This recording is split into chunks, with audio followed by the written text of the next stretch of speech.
Sinumpa ni Jesus ang puno ng igos dahil sa kawalan nito ng bunga, simbolo ng mga reliyosong Hudyo sa kanilang panahon na nagsabing may pananampalataya ngunit walang totoong relasyon sa ating Panginoon.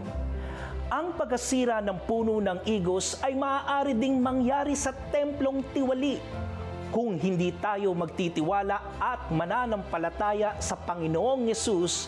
Maihahalin tulad tayo sa patay na ugat na hindi namumunga sapagkat walang pananampalataya. Sa sandaling ito, paniwalaan natin ang salita ng Diyos na si Jesus ang natatanging puno na kayang magbigay ng buhay na walang hanggan.